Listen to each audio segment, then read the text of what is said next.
Hi, I'm Mindy. Welcome back to my channel. Today I'm doing my wrap up for the second half of November, and I read 6 books in the second half of November, but altogether I have read 11 books for November, which is 1,696 pages and 41 hours of audio. I had 3 physical books, 3 ebooks, and 5 audiobooks for this month, which means that I am 3 books into my Read What You Own challenge.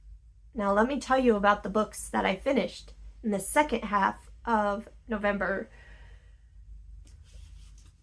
I finished Devolution by Max Brooks. This is a Bigfoot story, and from the author of World War Z. And I read this for the Cryptid Readathon, hosted by Fiber Artsy, Jason's Weird Reads, and Sin's Book Nook. This is the only book that I actually got to for the Cryptid Readathon, but it was a really good one. This book takes place in this small community that is trying to live green. They're off the grid. They are out in the middle of nowhere in Washington. And then there is a natural disaster. A volcano erupts. Mount Rainier erupts, and there is a lot of problems because of that. Not only are communications cut off and neighboring towns destroyed, also the wildlife from that area has had to migrate into our characters' area by their village, and that wildlife includes a pack of Bigfoot, deciding they need to take over this area.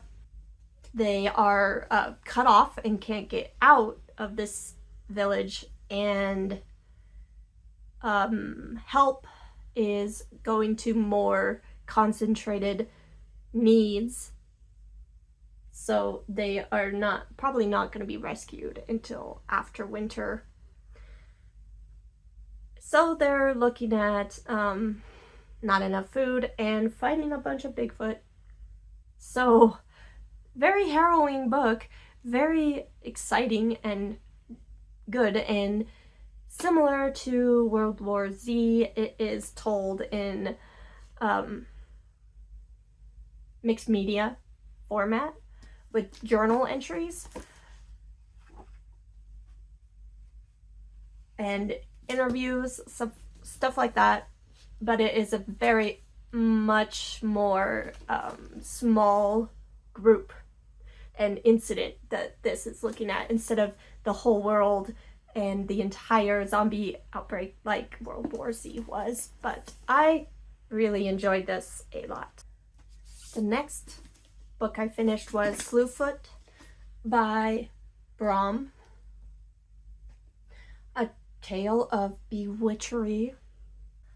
It's about a woman who lives in a Puritan community, a colonist, new colonist in the New World, and she does not do well with the very strict rules of Puritan life.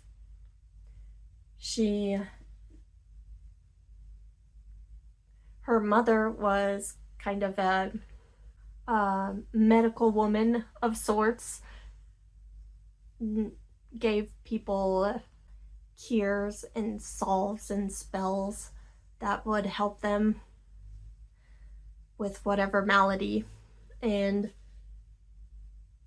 Agatha kind of picks that up and is trying to help the people in this area, but people don't really like it, like it's witchcraft. She ends up befriending this spirit, like a god of the forest type thing, an ancient spirit, the father of the wild folk. And everyone thinks he's a demon that sees him. And all of this gets Agatha into a lot of trouble, and maybe Slewfoot needs to get her out of it. She needs some help. Such a good book. Imaginative, with her like some real like unfortunate events from the witch hunts, and not events, but some of the things that were done to women, and some of the things that were considered to be witchcraft, that sort of thing. Really, really good book. And I'm really glad I found this hardback used. It has beautiful art inside, full color art in the middle. That was a carryover from October. I also listened to The Night Parade by Ronald Malfi, and this was a book club pick for the Fright Club, hosted by Secrets Read and Cliff's Dark Gems. And this is a book about a disease, pandemic, that is deadly. It's taking out all the birds and most of the humans, and it is narrowly focused on a father and a daughter that are on the run around the country. It is so interesting. A great father-daughter relationship story. A sad story for a pandemic taking out most of humanity. I really, really enjoyed that book. Next, I finished an arc, My Unbeating Heart by Eli Wilde, which is a vampire book following Rufus Hopster, a vampire who hires Frank, a very unhappy man, to write his biography for him, to kind of chronicle what he has done in his many years of life, as kind of a confession. And there's another timeline in the 1800s, London, which is part of the story that Rufus is telling Frank. And there's a bit of a love story, and there is a bit of a historical element around the events of Jack the Ripper, and it is a fantastic book. I really enjoyed it. I believe it is self-published. Not positive on that, but I think it is. And the last book that I finished in November is a horror movie by Paul Tremblay. This is my beautiful